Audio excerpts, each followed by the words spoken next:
India versus south Africa. नमस्कार। भारत और दक्षिण अफ्रीका के बीच एक और सीरीज बस शुरू ही होने वाली है। कागज पर तो ये 3 वनडे मैचों की एक घरेलू श्रृंखला लगती है, लेकिन हमारे सूत्र बताते हैं कि ये उससे कहीं ज्यादा है। हाँ, बिल्कुल। ये सिर्फ एक और ट्रॉफी के लिए लड़ाई नहीं है। असल में ये भारतीय क्रिकेट की अगली पीढ़ी का एक बहुत बड़ा इम्तिहान है।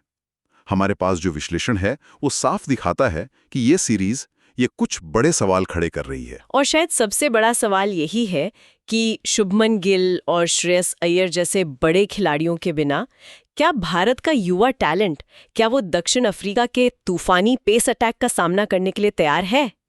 आज हम इसी की तह तक जाएंगे, ये समझने के लिए कि क्या भारत की बेंच स्ट्रेंथ में वाकई दम है या फिर अनुभव की कमी भारी पड़ेगी। बिल्कुल। तो चलिए सबसे पहले भारत की टीम से ही शुरू करते हैं और देखते हैं कि उनकी रणनीति क्या हो सकती है। ठीक है, तो सबसे पहली बात, कप्तानी। केएल राहुल टीम को लीड कर रहे हैं। ये एक दिलचस्प फैसला है। कप्तान के तौर पर राहुल टीम में क्या नया लाते हैं? देखिए, सबसे पहली चीज जो वो लाते हैं वो है एक ठहराव। वो कप्तान भी हैं और विकेट कीपर भी। इसका मतलब है कि वो खेल को सबसे अच्छी जगह से पढ़ रहे हैं। उन्हें पता होता है कि गेंदबाज क्या सोच रहा है, पिच कैसे खेल रही है। ये बात तो सही है। विकेट के पीछे से खेल को पढ़ना एक अलग ही हुनर है। लेकिन क्या ये दोहरी जिम्मेदारी, मतलब कीपिंग और कप्तानी, उन पर बहुत ज्यादा दबाव नहीं डाल देगी? हमने पहले भी देखा है कि कीपर कप्तानों के लिए ये आसान नहीं होता। सोचने वाली बात है और ये जोखिम हमेशा रहता है। लेकिन राहुल के साथ एक अच्छी बात यह है कि उन्हें जिम्मेदारी लेना पसंद है। जब भी उन्हें अतिरिक्त जिम्मेदारी दी गई है, उनका प्रदर्शन बेहतर ही हुआ है। और इस टीम में रोहित शर्मा और विराट कोहली जैसे सीनियर खिलाड़ी भी हैं, जो मैदान पर उनकी मदद के लिए हमेशा मौजूद रहेंगे। तो वो अकेले नहीं है। मतलब एक तरह का सपोर्ट सिस्टम पहले से ही वहां मौजूद है। चलिए, ये तो हुई लीडरशिप की बात, लेकिन जिस दबाव की हम बात कर रहे हैं वो तब और बढ़ जाता है जब आपकी दो सबसे भरोसेमंद बल्लेबाज गिल और अय्यर टीम में ना हो। ये तो मिडिल ऑर्डर में एक बहुत बड़ा खालीपन छोड़ देता है। बहुत बड़ा। नंबर 4 और 5 की पोजीशन जो पिछले कुछ समय से भारत के लिए सिरदर्द बनी हुई थी और अय्यर ने उसे सुलझाया था, वो फिर से खाली हो गई है। और यहीं पर इस सीरीज का असली ड्रामा छिपा है। ये तिलक वर्मा और ऋतुराज गायकवाड़ जैसे खिलाड़ियों के लिए एक सुनहरा मौका है। मौका तो है, लेकिन दक्षिण अफ्रीका के पेस अटैक के सामने मार्को यामसन, लुंगी नगीदी, ये कोई मामूली गेंदबाज नहीं है। क्या इन युवा खिलाड़ियों को सीधे आग में झोंकने जैसा नहीं है ये? देखिए, अंतर्राष्ट्रीय क्रिकेट में आपको मौके ऐसे ही मिलते हैं, कठिन परिस्थितियों में। यही वो जगह है जहां एक अच्छा खिलाड़ी एक महान खिलाड़ी बनने की तरफ पहला कदम बढ़ाता है। हाँ, चुनौती बहुत बड़ी है, लेकिन अगर तिलक वर्मा यहां रन बना देते हैं तो वो टीम में अपनी जगह पक्की कर लेंगे। और अगर वो नहीं बना पाते? सूत्रों में एक और चिंता का जिक्र है। भारत का निचला क्रम थोड़ा हल्का नजर आ रहा है। अगर शुरुआती विकेट जल्दी गिर गए तो टीम मुश्किल में पड़ सकती है। हाँ, इस बात में दम है। अगर टॉप 5 में से 3 जल्दी आउट हो गए तो सारा बोझ ऑलराउंडर्स पे आ जाएगा। पावर हिटिंग में थोड़ी कमी दिखती है और यही वो कड़ी है जो इस टीम को थोड़ा कमजोर बनाती है। उस कमजोर कड़ी को मजबूत करने का काम ऑलराउंडरों का है। और इसी सिलसिले में रविंद्र जडेजा की वापसी हुई है। उनकी वापसी कितनी अहम है? उनकी वापसी सिर्फ अहम नहीं बल्कि टीम के संतुलन के लिए सबसे जरूरी है। वो सिर्फ एक खिलाड़ी नहीं है, वो एक पैकेज है। बल्लेबाजी में गहराई, 10 ओवर की पक्की गेंदबाजी और मैदान पर उनकी फील्डिंग, वो अकेले ही 3 खिलाड़ियों का काम करते हैं। वो टीम के लिए एक सेफ्टी नेट की तरह हैं। मतलब वो टीम का संतुलन बनाने वाली कड़ी हैं। और उनके साथ वॉशिंगटन सुंदर और कुलदीप यादव भी हैं। कागज पर तो ये तिकड़ी किसी भी टीम को तहस नहस कर सकती है। बिल्कुल, ये भारत का सबसे बड़ा हथियार है, खासकर अपनी घरेलू पिचों पर।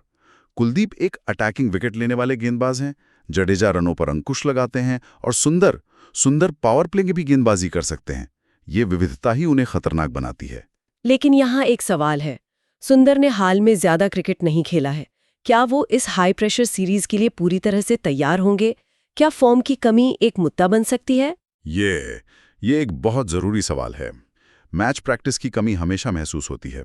हो सकता है कि पहले मैच में वो अपनी लय खोजने में थोड़ा समय लें, लेकिन उनकी काबिलियत पर किसी को शक नहीं है। भारतीय पिचों पर उनका नियंत्रण कमाल का है। कप्तान उन्हें एक ऐसे हथियार की तरह इस्तेमाल करेंगे जो रनों की गति को रोक सकता है। तो हाँ, थोड़ा जोखिम है, लेकिन फायदा उससे कहीं ज्यादा है। तो कुल मिलाकर भारत की रणनीति साफ है।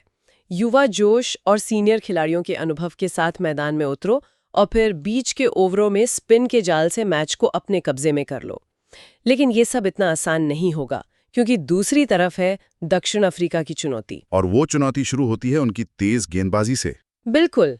इससे पहले कि भारत के स्पिनर खेल में आए, भारतीय बल्लेबाजों को उस शुरुआती तूफान का सामना करना होगा। मार्को यान्सन और लुंगी एनगिडी भारतीय पिचों पर ये कितने खतरनाक हो सकते हैं? बहुत ज्यादा। अक्सर लोग सोचते हैं कि भारतीय पिचें सिर्फ स्पिनरों की मदद करती हैं, पर ऐसा नहीं है। नई गेंद से खासकर सुबह के समय हवा में स्विंग मिलती है और पिच से उछाल भी। यान्सन अपनी लंबाई की वजह से जो अतिरिक्त उछाल हासिल करते हैं वो किसी भी बल्लेबाज को परेशान कर सकता है। और एनगिडी के पास रफ्तार के साथ गेंद को दोनों तरफ स्विंग कराने की कला है। तो ये यशस्वी जायसवाल जैसे युवा सलामी बल्लेबाज के लिए एक तरह से ट्रायल बाय फायर जैसा होगा। बिल्कुल।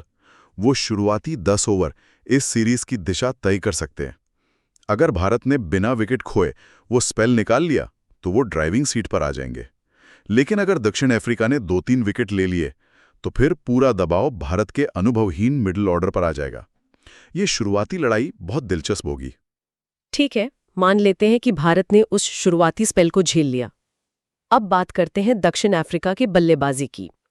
Quinton de Kock, Aiden Markram, Temba Bavuma, ये नाम किसी भी गेंदबाजी आक्रमण की नींद उड़ा सकते हैं। इसमें कोई शक नहीं, उनकी बल्लेबाजी में जबरदस्त फायर पावर है।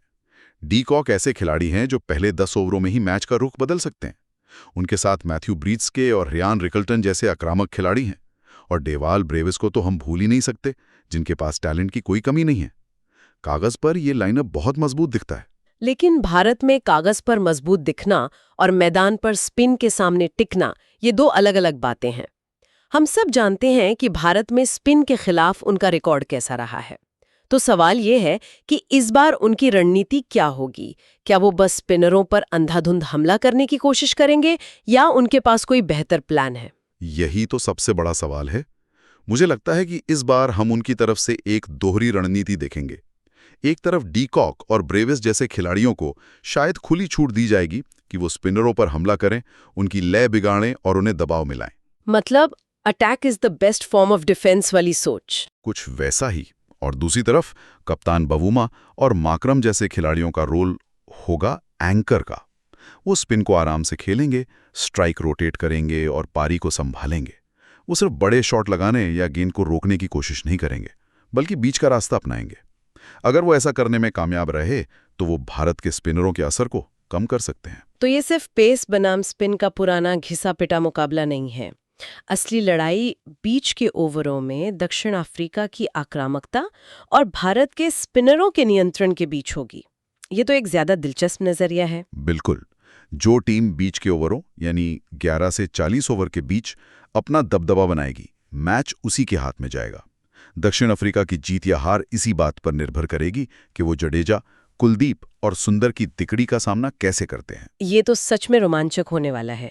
तो इस बड़ी लड़ाई को ध्यान में रखते हुए ऐसे कौन से खिलाड़ी हैं जिन पर हमारी खास नजर होनी चाहिए? वो एक्स फैक्टर खिलाड़ी जो इस सीरीज का नतीजा तय कर सकते हैं। तो वो भारत के लिए टोन सेट कर देंगे। गेंदबाजी में मेरी नजरें युवा तेज गेंदबाज हर्षित राणा पर होंगी। उन्हें जो भी मौका मिलेगा वो अपनी रफ्तार और आक्रामकता से सबको प्रभावित करना चाहेंगे। और दक्षिण अफ्रीका की तरफ से डीकॉक के अलावा और कौन? डीकॉक तो जाहिर तौर पर हैं ही, लेकिन मैं मार्को यान्सन पे नजर रखने को कहूंगा। सिर्फ उनकी गेंदबाजी के लिए नहीं, बल्कि उनकी बल्लेबाजी के लिए भी। वो निचले क्रम में आकर तेजी से 30-40 रन बना सकते हैं, जो मैच का पासा पलट सकता है। और दूसरे खिलाड़ी हैं कप्तान टिम्बा बवुमा। उनकी शांत और स्थिर बल्लेबाजी स्पिन के खिलाफ दक्षिण अफ्रीका की दीवार बन सकती है। उनका प्रदर्शन बहुत मायने रखेगा। तो अब आते हैं सबसे बड़े सवाल पर। इन सारी बातों को मिलाकर देखें तो नतीजा क्या निकलता है? हमारे सूत्रों में भारत के लिए 2-1 से सीरीज जीत की भविष्यवाणी की गई है। क्या ये आपको सही लगता है या कुछ ज्यादा ही सीधा साधा अनुमान है? देखिए, 2-1 का अनुमान तर्कसंगत लगता है। घरेलू परिस्थितियों का फायदा, मजबूत स्पिन आक्रमण और दर्शकों का समर्थन, ये सब भारत के पक्ष में। अपनी जमीन पर भारत को हराना हमेशा मुश्किल होता है। लेकिन मुझे आपकी आवाज में एक लेकिन सुनाई दे रहा है। लेकिन ये इतना आसान नहीं होगा। दक्षिण अफ्रीका का पेस अटैक इतना घातक है कि वो किसी भी दिन किसी भी पिच पर मैच जीत सकता है। अगर किसी मैच में पिच पर थोड़ी भी घास या नमी हुई तो वो भारतीय बल्लेबाजी को बिखेर सकते हैं। इसलिए मुझे लगता है कि कम से कम एक मैच ऐसा होगा जो आखिरी ओवर तक जाएगा और बहुत करीबी होगा। एक तरफा सीरीज तो मैं बिल्कुल नहीं देख रहा। मतलब दर्शकों के लिए पैसा वसूल मनोरंजन की गारंटी है। तो चलिए आज की इस गहरी बातचीत को समेटते हैं। ये सीरीज भारत के युवा खिलाड़ियों के लिए एक अग्नि परीक्षा है जो दक्षिण अफ्रीका की तेज गेंदबाजी का सामना करेंगे। ये सिर्फ पेस बनाम स्पिन नहीं बल्कि बीच के ओवरों में रणनीतियों की जंग है। बिल्कुल, और गिल और अय्यर जैसे स्थापित नामों की गैर मौजूदगी ने तिलक वर्मा और गायकवाड़ जैसे खिलाड़ियों के लिए एक दरवाजा खोला है। ये देखना दिलचस्प होगा कि वो इस मौके को कैसे भुनाते हैं। सही कहा। चलिए इस चर्चा को एक आखिरी सवाल के साथ खत्म करते हैं। जरूर। हमारे सूत्रों और हमारी चर्चा का ज्यादातर ध्यान स्थापित खिलाड़ियों और जाने माने चेहरों पर रहा है, लेकिन अक्सर ऐसी सीरीज कोई एक गुमनाम या नया खिलाड़ी अपनी छाप छोड़कर यादगार बना देता है। तो इस पर विचार करने वाली बात यह है कि इस बार वो ब्रेकआउट स्टार कौन होगा। क्या वो भारत के तिलक वर्मा होंगे जो मिडिल ऑर्डर की जिम्मेदारी उठाएंगे, या दक्षिण अफ्रीका के डेवाल्ड ब्रेविस जो अपनी विस्फोटक बल्लेबाजी से सबको हैरान कर देंगे। शायद इस सीरीज का असली रोमांच इसी सवाल के जवाब में छिपा है।